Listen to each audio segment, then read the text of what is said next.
Ciao miteinander, da ist wieder ein Peter von Valera. Und dann bin ich daheim und kurz vor Weihnachten ist dann der John Battista, mein Sohn, reingekommen. Und dann habe ich gesagt, John Battista, wann bist du eigentlich das letzte Mal in der Kirche gebeichtet? Dann sagt er, oh, schon lange nicht mehr. Dann habe ich gesagt, jetzt gehst du, wenn du vor Weihnachten müssen all deine Sünden vergeben, geh in der Kirche beichten. Dann ist er in der Kirche gegangen, auf Valera rein, in der Kirche oder im Dorf von Narr, ist der Pfarrer dort im Beichtstuhl drin und er sagt, schnarchelt.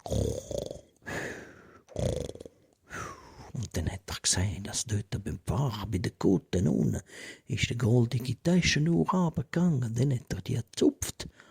In dem Moment, wo er die gezupft hat, ist der Pfarrer wach und der John Battista die Uhr schnell im Hosensack tun. Oder? Und nachher hat der Pfarrer gesagt, was willst du da, John Battista?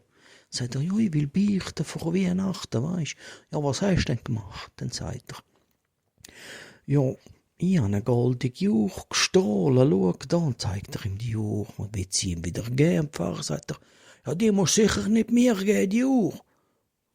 Ja, was soll ich denn machen? Ja, Pfarrer John Battista, du gibst die Uhr dem zurück, was sie gestohlen hast. Dann sagt er, aber der will sie nicht. Dann sagt der Pfarrer John Battista, dann behaltest du die Uhr.